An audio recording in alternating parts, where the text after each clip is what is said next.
What's up, guys? It's Monaco here, and in this video, I want to talk to you about tower strategy real fast ahead of the tower. Also announcing that I will be streaming tonight for the tower event, roughly between 9:30 and 9:45 Eastern. Time will be the start for that. Probably 30 minutes ahead of the tower event starting, and then we'll climb the tower and get up there. I probably will use several elixirs since Mobius Day is not going to happen during this tower event. So I'm just going to try and get a boost and get ahead. I still have quite a bit of elixirs left from what I saved up. I haven't spent them really. Most of the reason for that is there wasn't a whole lot of cards that I really wanted to get to 5-star. I thought there would be, but there's just not. Especially with the FFRK cards being multiplayer enhancements, there's just not a lot going on there. Some of the best classes that I've kind of picked out for this are probably going to be Titus, Magus or Mage, White Mage, and Scholar. They are all very well suited to tackle this particular tower event. I'm sure somebody's probably going to come up with some sort of auto-attacking dancer strategy. I don't know how viable that's going to be with two bosses of two different elements, especially one with being an element that dancer is weak to. So there's a very good chance that you could see dancer eliminated from this tower because it doesn't have access to the fire element to be able to drive resists for. I think that Scholar, Mage, Titus, and White Mage will all be very good picks. Especially Titus because he has a very strong AoE ultimate that does quite a bit of damage. Now, the setup that I've chosen to bring for this is Shiva with Ifrit and Tyro with Haste. That's pretty much the setup for all of my classes. It doesn't change. I have the Black Mage staff on my White Mage for more nuke ability. I don't know if I'm going to stick with that staff. We'll see. I might have to swap to the Scholar staff if I feel like I have problems breaking the bosses and getting them down. For Titus, I've just went ahead and stuck with his weapon.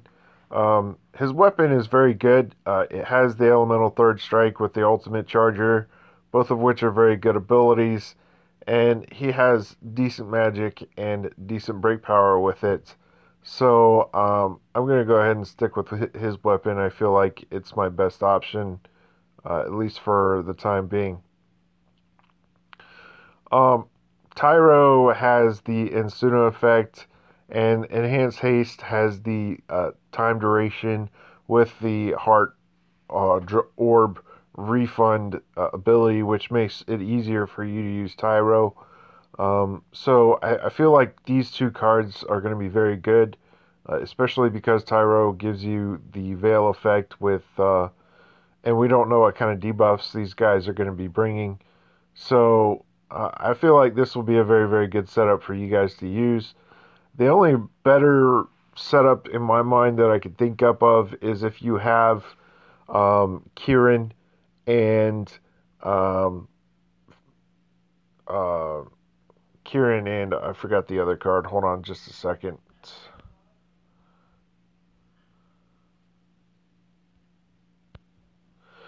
Kieran and Fafnir. If you have Fafnir leveled up, then that's fine. Guys, these spending 80 ability. I failed to mention this in one of my other videos, and I apologize. But these overboosts on these cards are totally not worth it.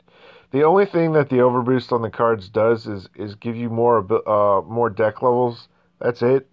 It works the same thing as overboosting your jobs. Now, you could potentially get a lot of extra ability levels, especially on some of your more commonly used cards.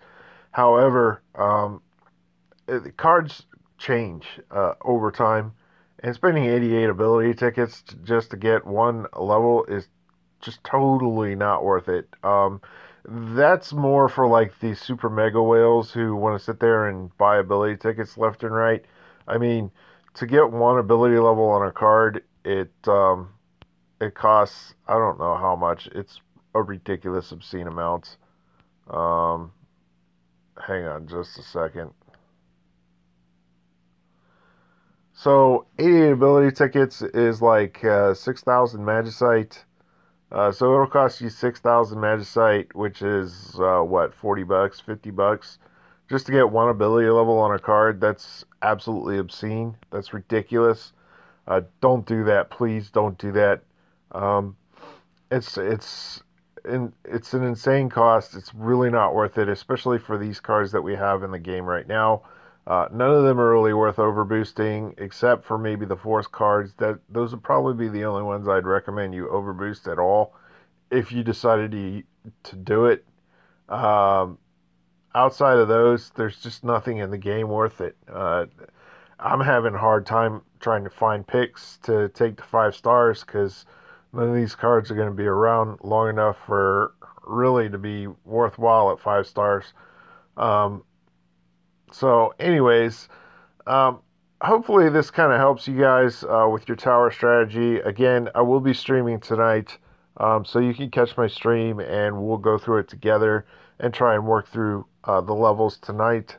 I'll try and blaze through it. I'm not going to mess around with certain strategies at the lower portions of the tower.